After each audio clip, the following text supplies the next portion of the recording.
The action returns to the fraction as we take on Motagua in the second leg of the round of 16. What should Atlanta United do to advance to the next round? We discuss next. What's going on, 5-Track fam? I'm AJ and this is Mark. This segment is sponsored by The Crossing, a family-owned traditional steakhouse located in historic downtown Norcross, in the old train depot, serving mouth-watering steaks, seafood, and more with the quality of a fine dining establishment complemented by a casual setting.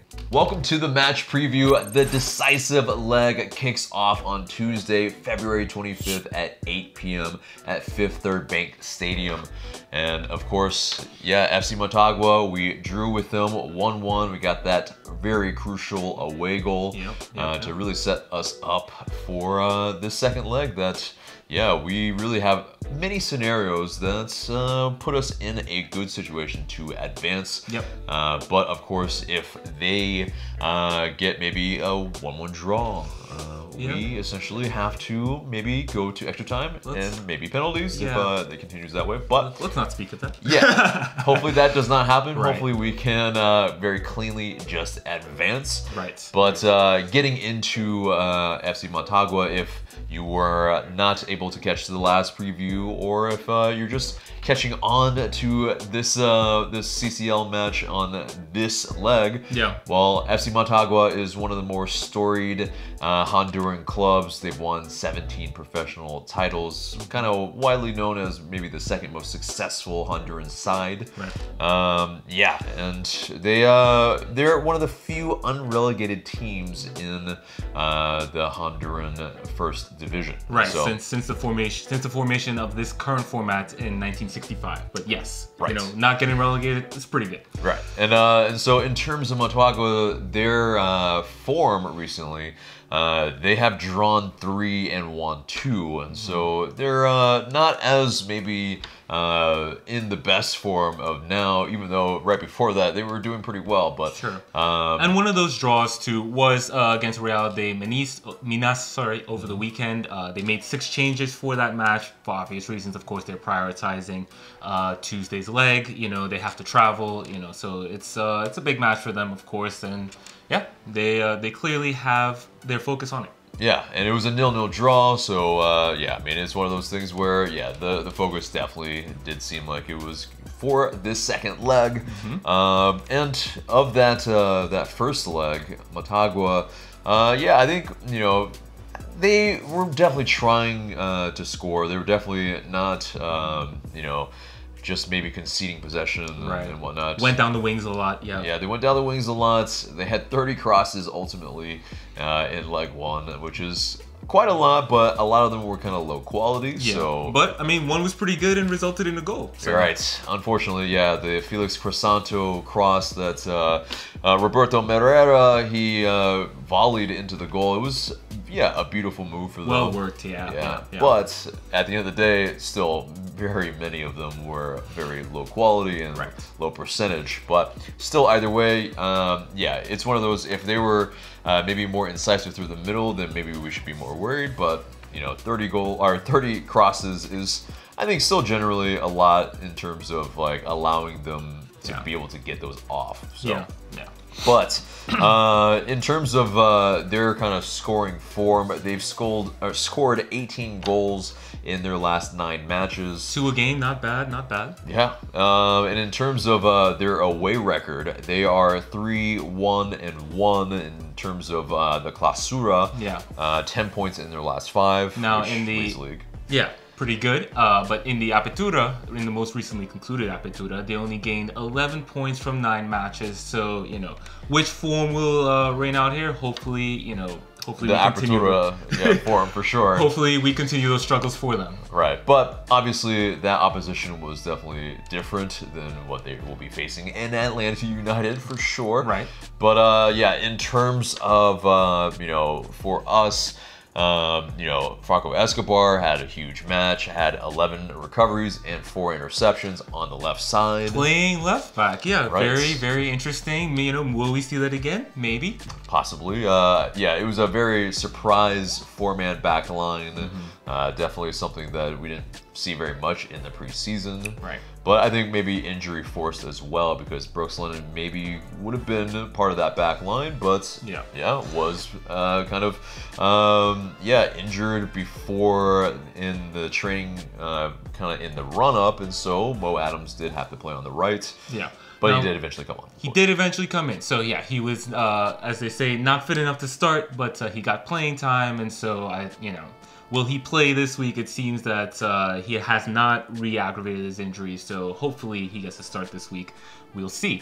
All right. Another player that stepped up because of injury, though, was Anton Walkes. He was forced into a center back position, and he and Mesa each had 4 clearances, which were game high. And so, yeah, when your center back tandem is putting in the work like that, that's a pretty good sign, and hopefully that continues if Walkes gets to start again. Right, and also Ezequiel Barco, no surprise here in earning a game-high 5 fouls. Just a foul machine, man. Just a foul machine for sure. And Adam John coming in, he won 4 of his 5 attempted duels, and including all 3 aerial opportunities that he had, which he came on later in the match, kind of a little bit more of a 2-man look up top, right, with Jose Martinez. And of course, Jose Martinez scored a beautiful goal to finish off a nice combination move and link-up play with Petey Martinez. Petey had a very strong match. He completed 25 of 29 passes, which was interesting because he's not, in his short time in Atlanta United, he's not been known as a high percentage passer, and I think it's because of the nature of his passes. Of course, they're going to be inherently risky, him being the number 10. But the fact that he had such a strong match and was, I would say, our main attacking force, he actually was named to the CONCACAF Team of the Week. Right. And so in terms of moving on to players to watch for FC Motagua, we talked about it last week, but we'll reiterate because, I think we saw it as well. He was definitely one of their more main danger men, and that was Roberto Merera. Yeah, he has 6 goals, the Paraguayan, in their Clausura, and so and in terms of Rubilio Castillo, definitely another guy who started and looked dangerous at times. Right. He had at that point had scored in 3 consecutive matches, and of course you have to have a guy that can pull the strings, and Matias Galvalis, the Argentinian. He's their attacking midfielder, and he's a guy that's he kind of had maybe a little bit quieter of a match, but I think you'll look to see these guys really try to make something happen because they need to score. They're also steely at the back, and this is where Hector Castellanos comes in. He's sort of their midfielder, maybe he's box-to-box, maybe a little bit defensive. He has had double-digit yellow cards each of the last 2 seasons, and so, I think from that you can read what his role is in the team. He probably had a number of fouls in the previous match and probably will in the upcoming match. Yeah, it's somebody that we can probably get out and, try to make something happen if we need something of a free kick or somewhere to make something happen. But get Barco on the ball. Get Barco on the ball, of course. But anyway, so moving on from that, in terms of injuries and unavailable players from Motagua, it seems they're pretty healthy, so they seem to have everybody kind of raring to go against Atlanta United. But in terms of Atlanta United, we have quite a bit of people that are maybe questionable. Of course, Miles Robinson. Well, he seemingly trained over the weekend. There was a tweet from Atlanta United's Twitter that essentially showed Miles Robinson pretty much training like normal. Yeah, he was out there. Then they deleted it. So because everybody noticed they were freaking out. They were like, Miles, is he good? And then so it's been pretty mum. So but I mean, it's probable, I guess. As we all know, they are receipts. So we have the receipts. Yes, but so whether he's actually fully healthy or not, that's to be determined. We will all be surprised on Tuesday. But so Brooks Lennon, of course, also had a little bit of an ankle injury in training in the run-up to the game. So he didn't play in terms of starting, but he did come on later. So his status is still unknown. There wasn't really a follow-up in terms of how he was feeling afterwards. But I think there would have been probably some reports if there was. And so also Jose Martinez, he had the flu right before that game, and build a statue. Yeah, he played pretty well, I would say. Right. As well, but yeah, and in terms of Edgar Castillo, he's still out with a rib injury. George Bello, concussion, so yeah. Unknown at best. Right, in terms of his recovery and when he's going to be available. And then, of course, Joseto Mulroney apparently should be good to go regarding their visa issues. But there hasn't been an update yet on Manuel Castro. Yeah. So that's in terms of that injury and unavailability report. But getting into their lineup, yes, we said earlier that they had 6 changes from the Tuesday against us. Definitely, it seemed like, yeah, parts of their back line and midfield were very much rotated for sure. Right. But yeah, it seems like their attack still played a good bit. Yeah. So yeah, I mean, Castillo. There could be some tired legs. Possibly. Could be a factor. Possibly, yeah, and then not to mention the travel, of course. So you know, it should work out in our favor. But in terms of yeah, you know, on a whole, FC Montagua's CCL history, so they've made 4 appearances. And unfortunately for them, they have crashed out in the first round in all of those appearances. And so that includes versus MLS opponents. They have faced Toronto FC and LA Galaxy in the past. Of course, they did not advance in those situations. Hopefully, again, we continue that legacy. Yeah, hopefully that's a good trend, and that's something that we can make sure that happens to them as well. Right. But going around the CCL in terms of any of the relevant things that we're looking at, definitely it's Club America. They drew with Comunicaciones FC 1-1. Yeah. So a very similar kind of situation for them and us. Yeah, they had to grind that one out. They did get a goal at the very end. It did seem like, you know, they weren't necessarily the sharpest, but they were efficient with their, you know, going forward. And so, and yeah, like I said, they got the chance at the end. So, you know, again, they're 1-1 coming back home. You would expect them to advance. They're probably the favorites. Yeah. Yes. But in terms of match officials, you know, basically these names you probably might not be too familiar with, but we'll just read off where they're from. Yes. Costa Rica, Nicaragua, Guatemala. Kind of close to Honduras, a little bit. And we'll just leave it at that.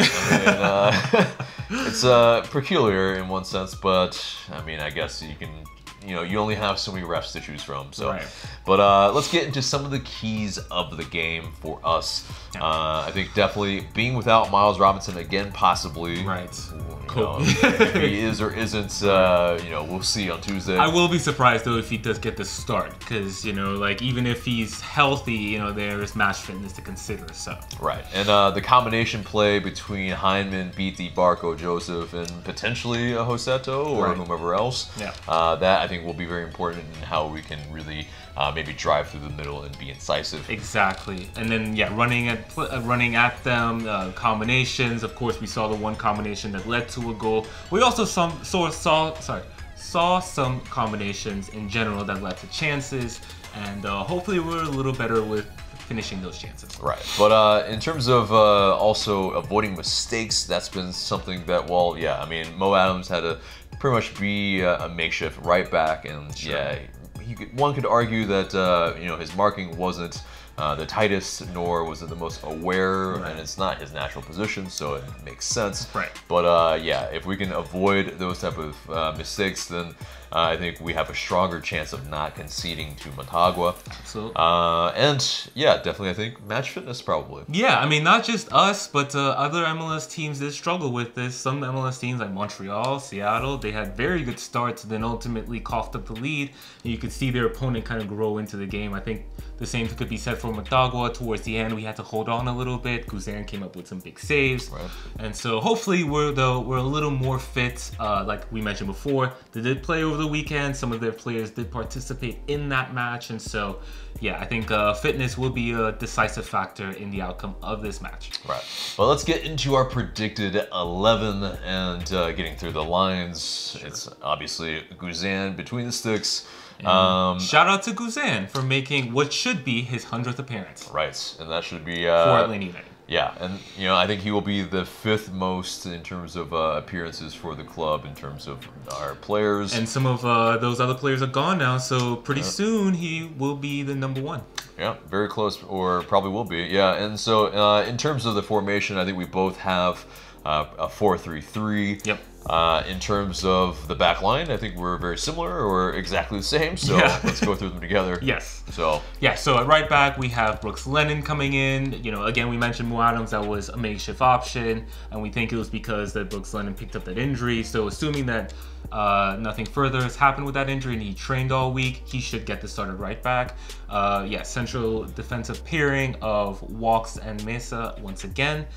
They played pretty well, and I think in a must-win situation, don't mess with success. They played, they had good chemistry, and so, you don't want to break that up. Exactly, and especially I think the amount of maybe left wing back options and center back options, it's not a plenty. So I think you definitely have to try to just kind of go with the fewer number maybe in terms of center backs here, because of you don't want to be caught out with none essentially. right. But so Escobar, I think for both of us, he showed he played hell of a game at left back, so he returns in that position. Yeah, and maybe this match he just get a little tighter to Crisanto, who had the assist and attempted a lot of crosses. I think that would be the one thing that he'll be keying on. But yes, he was absolutely one of our best players last week, and I expect nothing less this week. Right, and it could be also, the duty of tracking back from either of whoever starts in midfield or as a forward, just a little bit of tracking back so that the fullback cannot get just such a clean look every single time. But, in terms of midfield, it's a little bit different. For me, I think it's Heinemann, I think it's Larry, definitely I think in between the center backs and splitting them so that he can really dictate the play. Yep. And Joseto for me, I think can start. I don't think it's kind of nailed on. I think Remedi probably is more likely, but I would like to see Joseto because of, we're going to be at home. We want to really hold more possession, and he's a guy that can really help us do that. So in terms of midfield, I have 2 of the same 3, so that's Larry and Hyman. I do think Remedi will keep his starting position. Just again, in terms of match fitness, Joseto did not participate last week, nor did he play against Leones, and so I think that's where the concern is. I could see him coming in, getting some playing time with the others and kind of building that chemistry. But also, I like Remedi for his combative, I guess, sort of aggressive approach. He does help the team going forward. And like Tanner kind of mentioned in terms of Heinemann, he did have a quiet game. I think maybe given the situation where we were a little more pragmatic, maybe it wasn't his kind of game, but I think on Tuesday at home, we're expected to dictate a little more, and then that's where I think Hyman can and needs to step up. Yeah, and he's also playing deeper than he ever really has for Atlanta United. It's definitely something he's still learning, the kind of playing from deeper and maybe not, starting his kind of almost, it's almost like he's almost not famous, he's just known more, I guess, for starting his moves, his driving moves from the left, and so he hasn't really been able to do that playing deeper like that. So so it's understandable that maybe he was a little bit quieter, but and I think the front 3 kind of really pretty much picks itself. And Fargo, PT, and Joseph, I think they're doing enough, definitely tracking back wise to, I think, allow all 3 of them, especially Barco and PT, to be playing together. To quote Frank de Boer, PT worked his bollocks off, and so I think that's part of the reason why he came off a little bit early. I know some people weren't thrilled with that move, but I kind of understand it, and I expect another big game from really all 3 of them. Right. So what would we like to see from the team do in this game, different from what the keys to the game are? I think, be defensively sound, because we definitely still need to gain some more chemistry and be a little bit more communicative because of just when you have pretty much them targeting our back post, it's something that we need to really be talking to each other and making sure that we shore up those that distance between the players in the back line. Yeah, they had a few too many shots in the last match, especially on target. So definitely would like to see fewer of those in this Tuesday. Another thing that we would like to see is more support for Joseph. At times he was a bit isolated last week. Again, as a team, we were a little more withdrawn. But again, being at home, I think the onus is on us to take it to Motagua, score maybe 2 or 3 goals. And so I think in order to do that, we need to be more proactive and, yes, get runners next to Joseph. Right, and that includes quicker passing and decision making in the final third.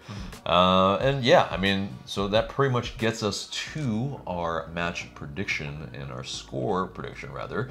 So what do you got?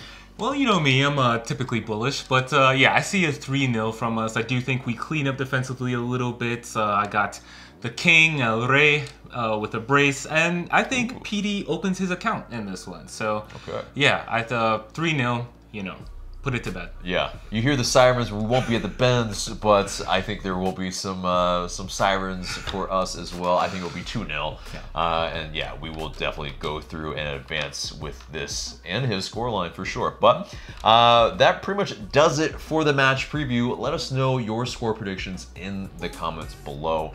But remember to subscribe if you haven't already. Hit like, share, subscribe, comment, whatever, all those things help us out. And for Mark, I'm AJ. Thank you guys so much for watching.